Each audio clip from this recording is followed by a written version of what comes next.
Om Sthapakaya cha dharmasya sarva dharmasvarupine avatara varishtaya Ramakrishnaya te namaha.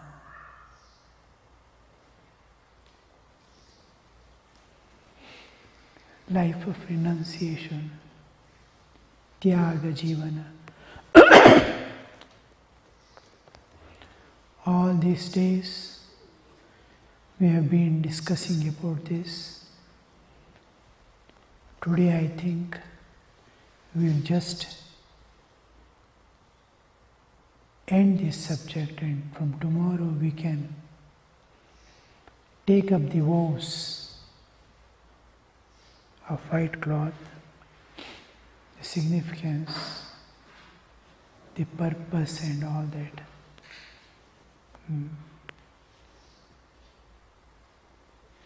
The renunciation regarding as you go any field, whether it is external science or metaphysical concepts or the inner path to realization, as you go, even the renunciation, it goes on to subtler and subtler levels and sukshma, ati sukshma level. And you will be wondering at every stage, what is this, what is this, what is this? Provided you are interested in that field and you are actually starting walking to that. See, suppose we go to Kailas Manasarovar. How many ways we study this, that and all. When we practically start going there, especially in those days when we went, when proper vehicles are not there, roads are not there, there is no accommodation anywhere on the way. Hundreds of kilometers you have to go in open, go and put shelters there, tents,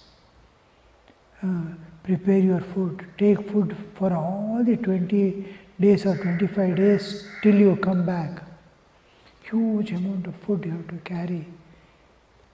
And when you actually, how much you have read, how much you have known, how much you have understood, and then finally when you go there and act, it will be a different experience altogether. The reality is cannot be conceived by studies and understanding.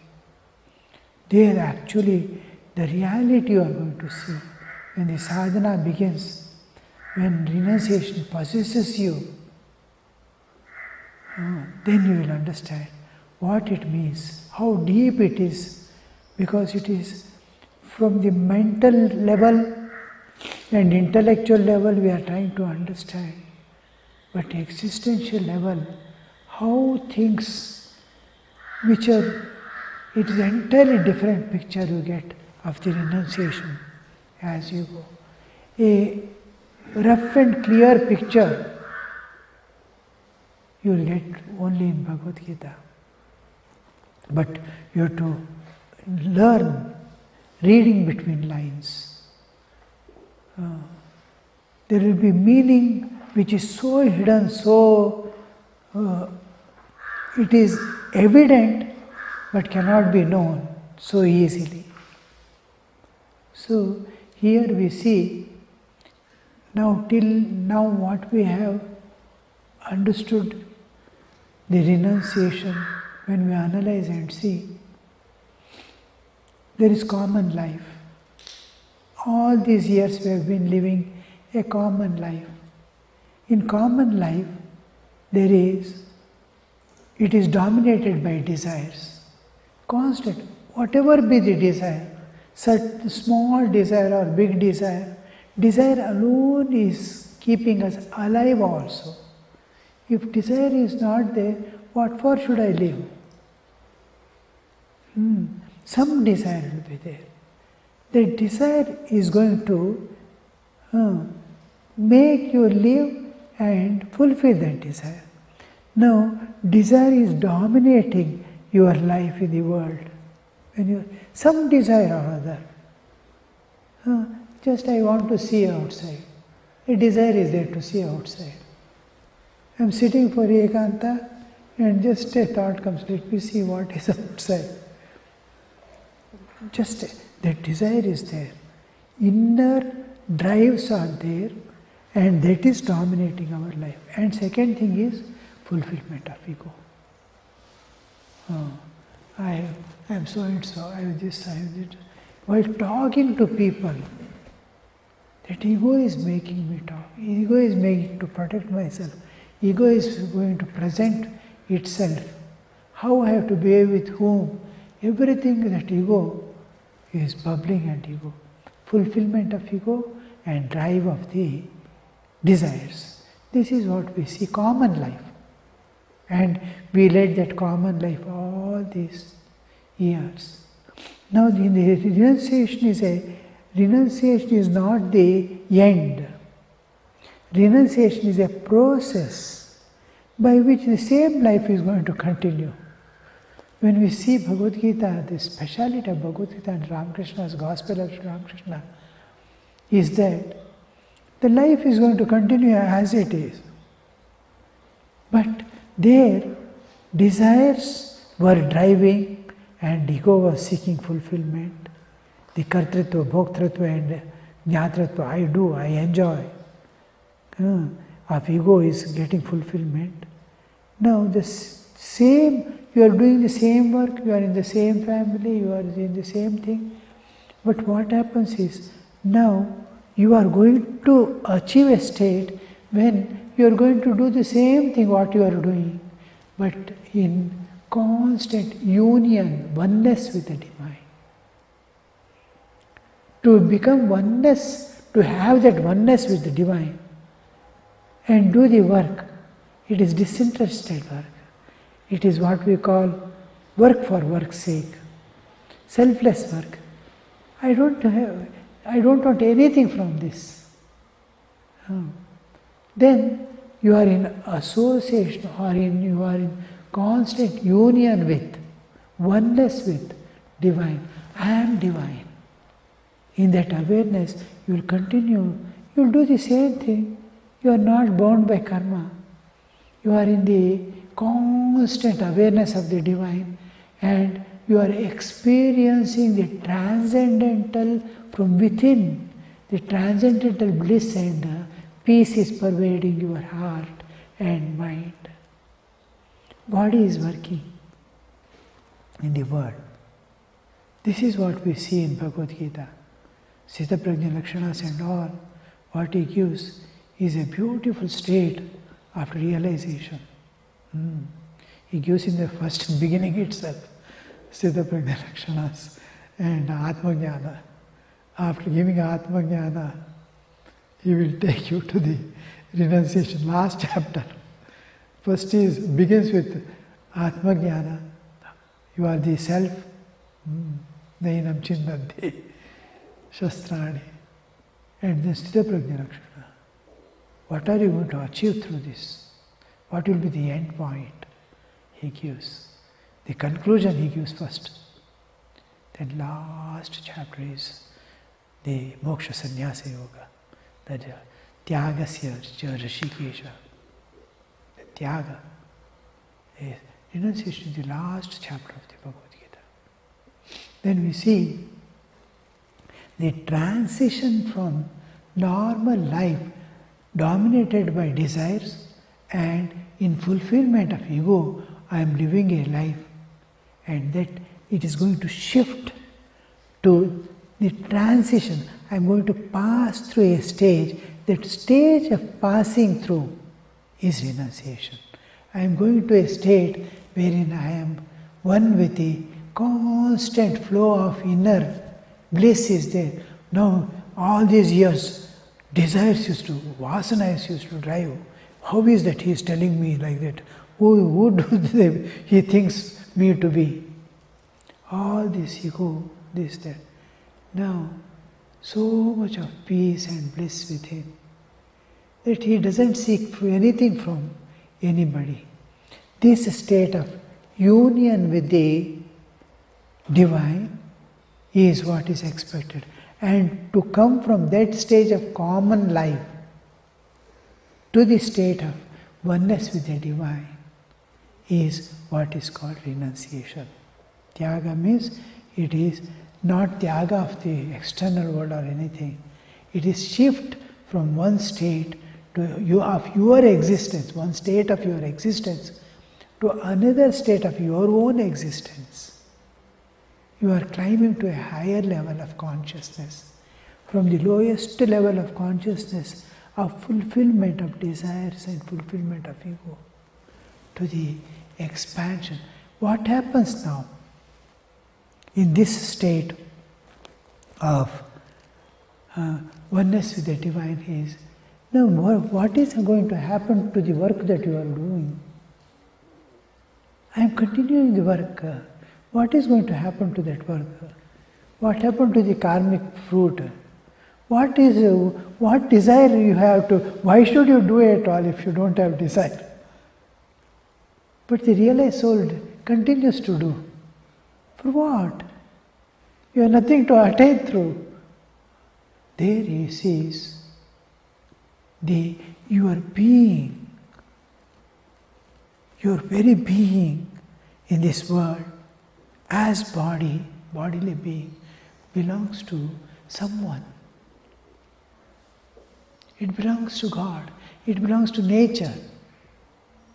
Nature is doing everything. You are silently a witness. When you say, I don't do, I will not work, I don't want anything, already the ego is present there. When ego is not there, ego doesn't seek. It never belonged to you. It was belonging to nature. Nature is driving all and working. All lives are being managed by nature. This body mind also, nature is taken. Prakriti kriyamanani, gunai karmani, sarvashaha. All actions of nature are doing. You are keeping ego until I am doing. It is not true. You are moving towards reality. From the unreal, asatoma satkamaya. Lead me from unreal to the real. You are moving to the reality. You are in the same body as the all-pervading, enjoying your internal bliss and joy, and just witnessing your own body and mind working. Nature is doing. The power of the master. He is the master of this body. You are thinking, I am the master of this body. You are never a master, you are a slave of that body all these years. You are a slave of that mind, you are a slave of desires. Now you have become your own master, and the body's master is managing. His power, the Divine Mother, is working. How beautifully Krishna presents this truth in Bhagavad Gita. All of Sthita Prajna Lakshanas and all. Wonderful texture. And you see the Divine Mother, that Shakti of that Master, whom this body belongs. Now also, when I am present in this, after I become the Jivan Mukta also, and after I live and go also. It belongs to the Master of this world, the Lord of this universe. And I was thinking, it belongs to me. And I will go here, there, I will go for picnic with that body. I will eat masala dosa. What you will eat? Then he will, when you become, through renunciation is the transition from normal, this common life, to a life of fulfillment, total fulfillment, sampurnata, paripurnata. You have attained the paripurnata. With no other things of this world, whole heaven becomes yours, the whole earth is yours. Still, you will not get that Paripurnata. Because the possessor also doesn't belong to you, nor the possession belongs to you. You are imagining, all this was false imagination, you are in dream world. I become the king of this world. How many people tried Kamsa and all these people. They wanted to own the whole universe. They said, it is mine. So, it is there, it is there. So this understanding that the reality, you are moving towards the reality. The whole picture of the universe appearing, disappearing. You are beyond that. Bodies, thousands of bodies appearing and disappearing in this world. All past lives, how many bodies this I took and left and went. Buddha says, I saw only 500 lives passed. And innumerable are there, which Buddha has taken to become Buddha. And we are on the process of that, attainment of that realization, which is going to release you from all things. You will be beyond this creation. So you become what you are. So this is, do you understand the renunciation? Renunciation, you may give up all things of this world, what all you possess. Yesterday we saw that story of Yoga Vasishta. King? Shikitocha. You saw, there is in Bhagavad Gita, when you deeply study with the intention of Bhagavad Gita mainly teaches this Tyaga. When Thakur says, I too did not find it is so. But as I started practicing, the only thing Krishna is giving there is Tyaga. Begins with Tyaga, you are not body, ends with the Tyaga. Bhagavad Gita, whole thing. And that is your dharma. And there is outer and inner aspect of renunciation. Outer aspect, I might have given up everything of this world. I have given up my house, this, that, job, and all things I may give up. But the external renunciation, giving up, need not give you, go with the internal freedom. Internal, what we are seeking is internal freedom. I must be free, no bondages, no bond of karma. I want to be in eternal bliss, state of eternal bliss. Is it possible? Yes, it is possible. Those who have gone and attained and told Vedahametam Purusham Mahantam, they are the proof of attaining. So this, in this human body alone it is possible, and it is possible.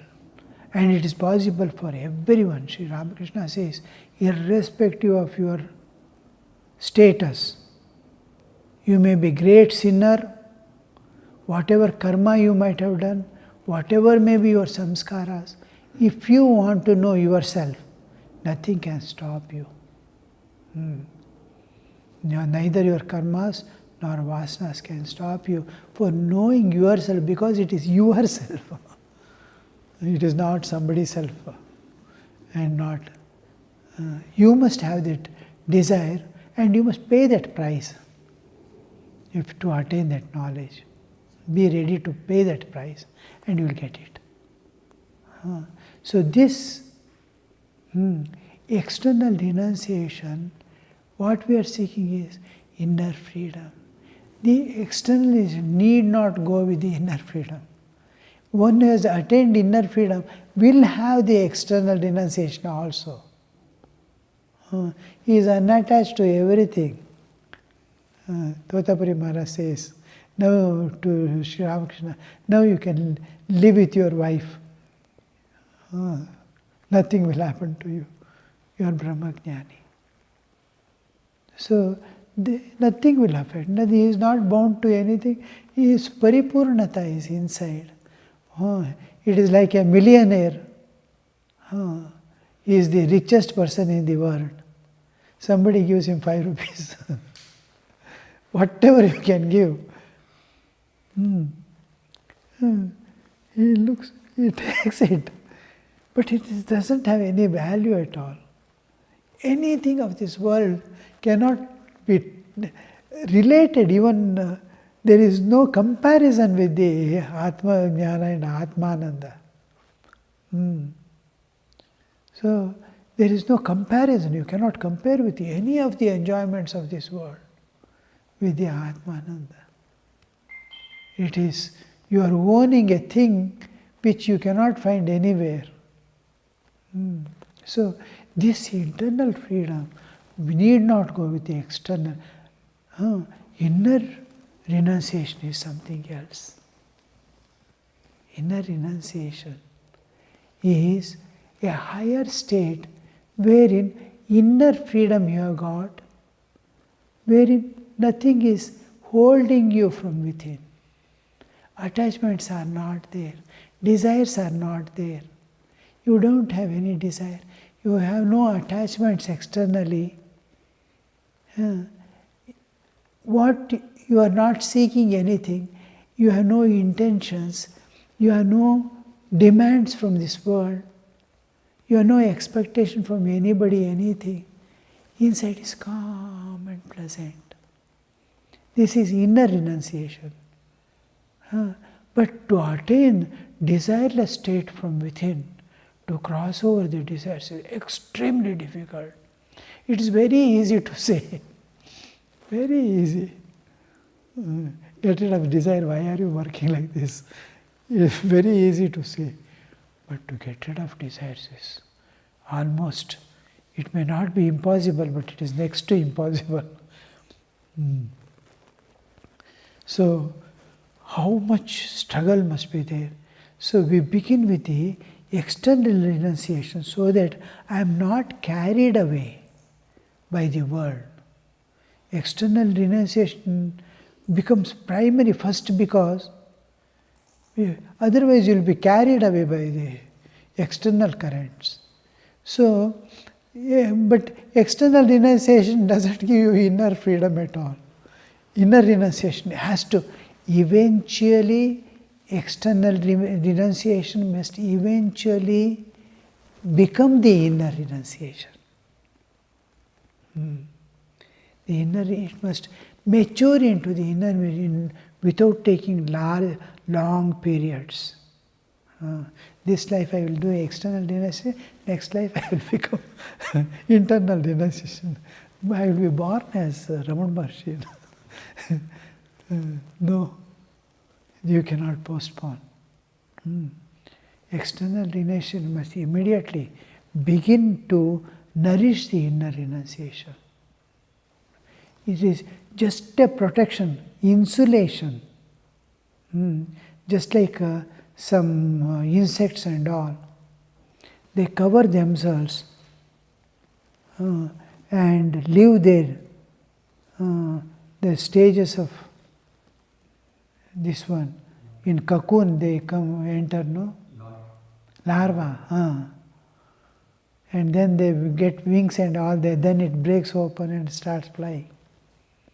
This covering is the external renunciation. This is just to protect yours from the external world, and within that time you have to internally grow. Yes, give up all, little by little, bring Viveka into picture. Contemplate on what happened to him. Mananja Shlok is there in Marathi. What happened to Ravana? Ran after Sita. All this.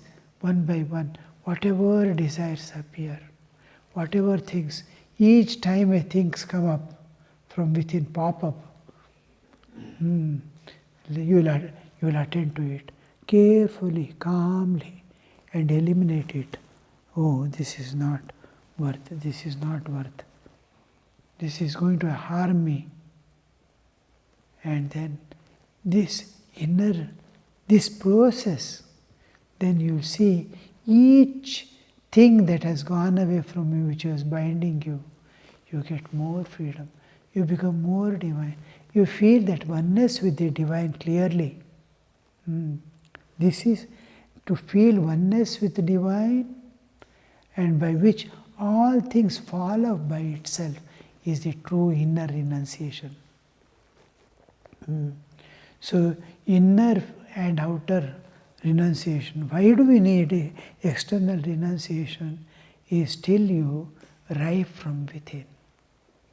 If you are ripe from within, all other external doesn't have meaning. It becomes a spontaneous, natural thing. When the Sthita Prajna Lakshanas are described in Bhagavad Gita, the Shankaracharya asked their question, from whom for is this? Why Krishna is giving this? It is not useful to anybody, Sthita Prajna Lakshanas, because a fool cannot understand or practice it. And a person who is practicing doesn't need it. For whose sake it is being told. Sthita Prajna Lakshanas, you cannot imitate it. It is Sthita Prajna's Lakshana. What it has got to do, neither it is going to help a fool nor a jnani. Jnani, it is spontaneous. For fool it cannot be practiced, but for whom it is given. Then he answers this question. What is siddha, spontaneous for a realized soul, is abhyasa for us. It is abhyasa. You have to practice it in your life for a long time and understand. Each stage of evolution, you will see one of the lakshanas is presenting itself in you. So what is spontaneous and natural? It is natural for a realized soul, is forcibly you have to put upon yourself as abhyasa, constant abhyasa. And then abhyasa is always with mind, body, and all these feelings and all. You will do the abhyasa, and the self starts separating and from this body-mind complex. When it starts reflecting the spontaneity of a realized soul, what realized soul will be? I try to be that, mind wants to be, try to do that, body wants to try to do that. Yatongani, kurmanangani va. Like that, when he starts practicing, the soul is separating from the body and mind. Each time the body practices how I should be as a realized soul, the soul is separating. How? Like churning the curd. You churning the curd, how the butter is separating from the curd. It is one with the curd.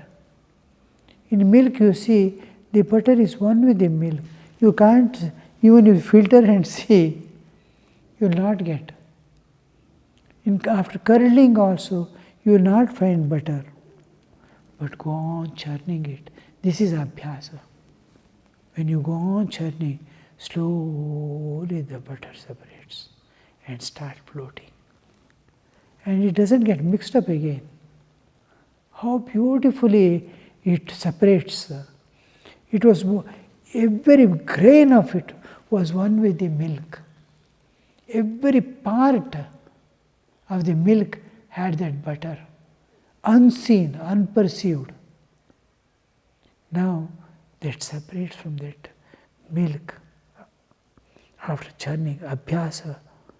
And then this refuses to mix with the buttermilk. Butter says, no, I will not mix with the buttermilk. Hey, your father, your mother, buttermilk. From there you came. Buttermilk is mother of butter. You don't want to become one with it? No, I don't want. I cannot.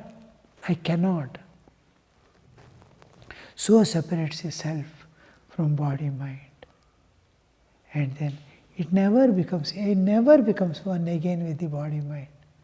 It remains an eternal witness of this whole universe, whole bodily existence, as long as it is there in the body and becomes one with the Absolute. It becomes the Ananda itself. So this separation is what we do, abhyasa of renunciation, tyaga. Inner tyaga leads us to this state of separation of my existence. What an Ananda, what a thing it could be that I was body all through my life. Now I have separated from body and I am remaining there as the inner light that supports the existence of this body. Body is alive because I am there here in this, spreading my light of Chaitanya in this bodily existence. Pranas are there, energies are there, life is there because I am there. This I am is separating from thee. How it begins? From ancient times. You will see that renunciation is the only thing. Tyage naike amritatvam anashu. A few have attained this realization only, and they have attained only through tyaga. Whoever attained have attained through tyaga. This process we see in all religions and spiritual systems that has come into existence from ancient times in this world with humanity. So many religions have come, so many religions have disappeared also. And spirituality in various forms.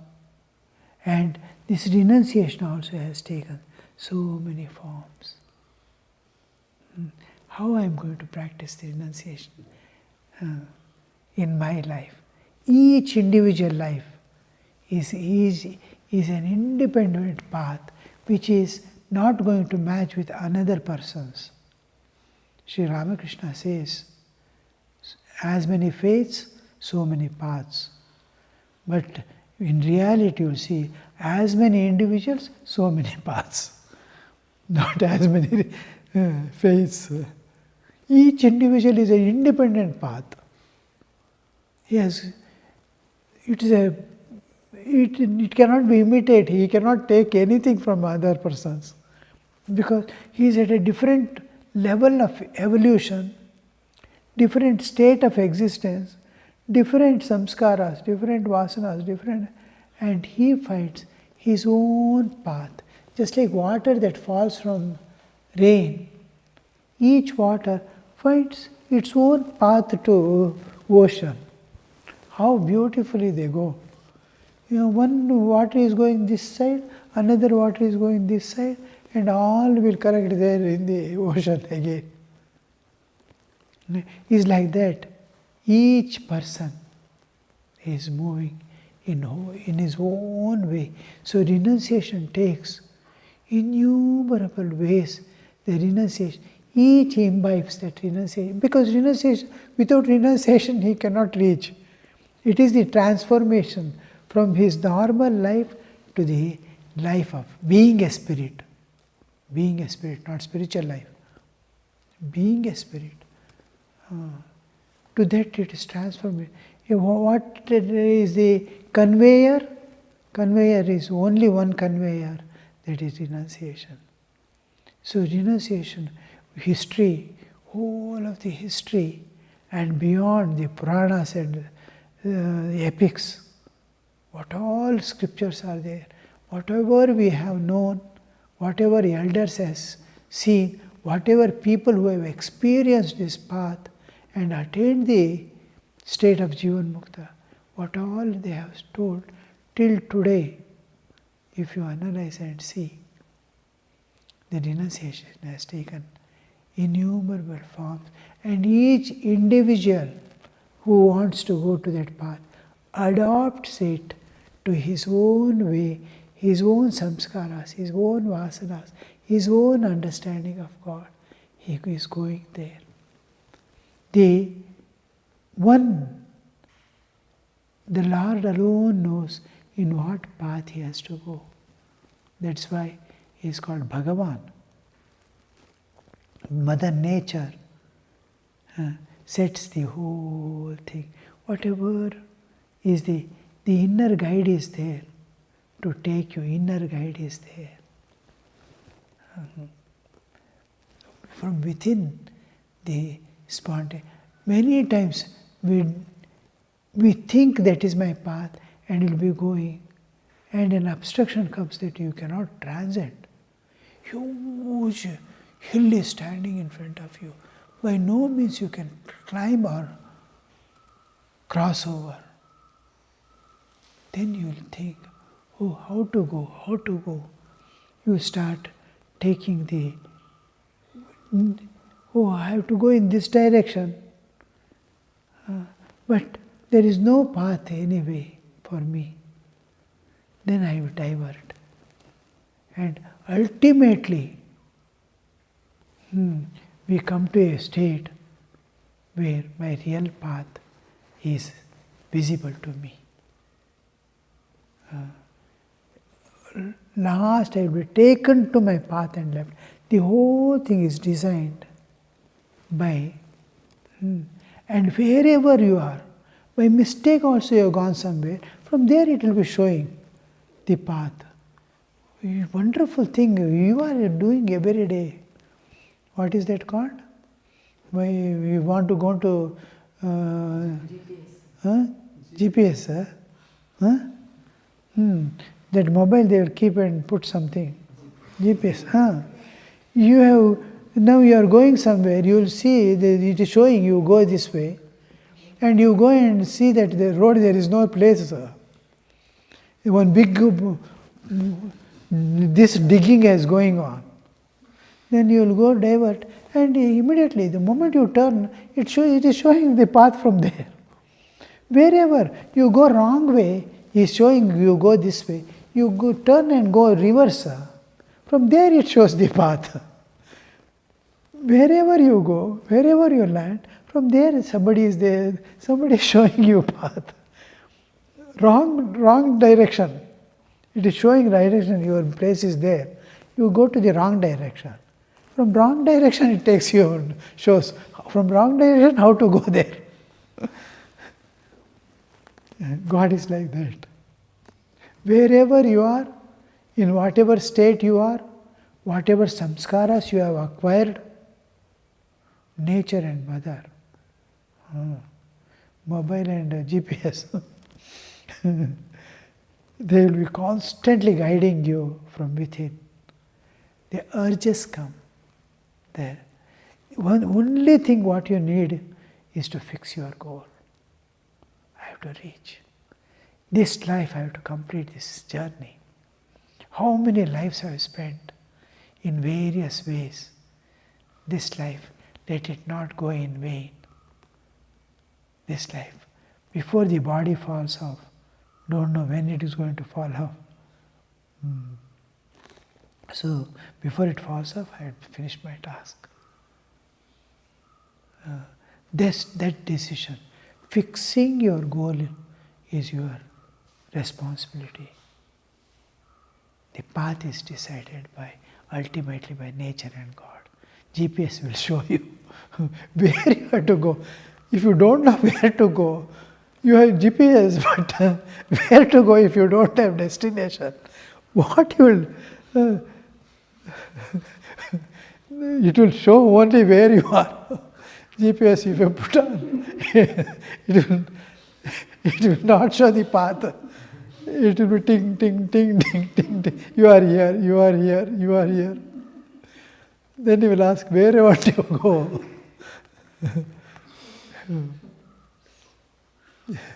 So, this is the status. Fixing your goal. Yes, in this life. And I am ready to pay its price. Whatever path you take, wherever you see many times, the real path is so easy and the GPS path will be so difficult. It will take you to such a place that your vehicle cannot pass through. It is walkable distance. You have to keep the vehicle on your head and walk. But there is a path.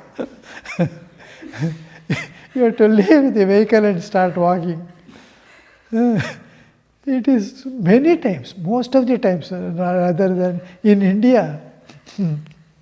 Indian roads and paths are such. Today is there, tomorrow, by the time the GPS has shown that the road has disappeared and another something has come. So, it is like that your spiritual life also will be suddenly, but there is a guidance for every jiva to reach his goal. And every soul is moving towards that perfection, towards that ultimate. A thing which has left the source, it is passing through the nature to reach back the source. Everything has to, from earth, tree comes, goes back to earth. From clouds, rain comes and become cloudy again. So we emerge from the absolute and passing through the whole creation, we go back to the same Ananda Swarupa, Sachidananda Swarupa. From there we came and to there we are going. All jivas are going. But how long will you take? How long to be a body and live in this world? It is most painful to live as body. To live here as spirit, after realizing your own self, is the real thing that we have to achieve. And this is what renunciation is. So with this, we will have a break now regarding the renunciation aspects. We have known what renunciation generally means. Now only thing that we have to practice and wake up to the inner renunciation from the external renunciation. But both becomes necessary when the divine comes into picture, the nature comes into picture. So we are going in the path that nature and God wants us to go.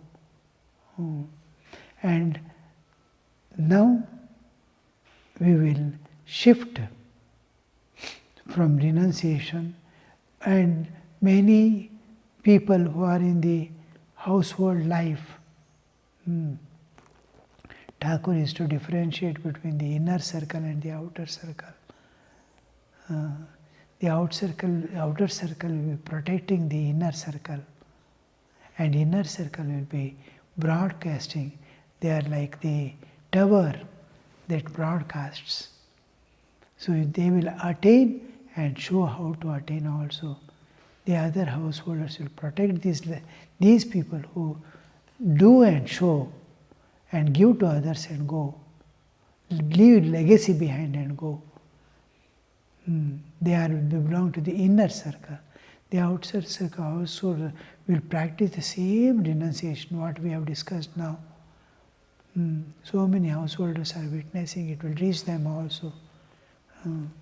They need not and they cannot have external renunciation. But they will protect the renunciates, support their life in various ways, and get the benefit of doing the same work to the society the renunciates, external renunciates are also doing. They will get the fruit of it, the closeness with the divine, to be one with the divine, to manifest the inner divinity. The purpose is served. But the same thing is they are also doing. They are in, Sri Ramakrishna used to say, Gupta Sannyasi and Vyakta Sannyasi. That's all the difference. The outer circle is absolutely necessary, without which the inner circle cannot work and give what is intended by the nature and God. God has comes down time and again to preach mankind, and these inner circle participate in their work. They become the instruments to carry the torch of the Lord's purpose, avatara. So these inner circles are supported by the external circle. They are also practicing the same renunciation internally. They have to, and they also realize and reach. And the purpose is fully served. In one of the poems, English poems we had in school days, there is that they also serve him equally best who only stand and wait. See, the king is there, around are the servants. There are people who are serving, somebody is pressing his leg, somebody is bringing some food and all. Others are waiting there to serve. The king is, one will come running. Then he says, look after my horse. Another person comes. People are waiting, they are servants. Because he ran to look after his horse, and another is giving him coffee, the other person who is waiting there is serving him equally best, who only stand and wait. They are not doing any service, but they are serving by standing there and waiting for his orders. In that one of the poems, long back, I had read, in that he says, they also serve him equally best, who only stand and wait. We are all serving in different capacities the Lord of the universe. By renouncing, by realizing God, we are serving the purpose of the Lord, purpose of this nature, Mother Nature, to take us back to the source. All right, from tomorrow we will discuss the vows and significance of white dress that we wear after that formal giving up things. Part of the beginning of it is self-starter in our life. Om Shanti Shanti Shanti Harihi Om Tat Sat Shri Ramakrishna Arpanamastu.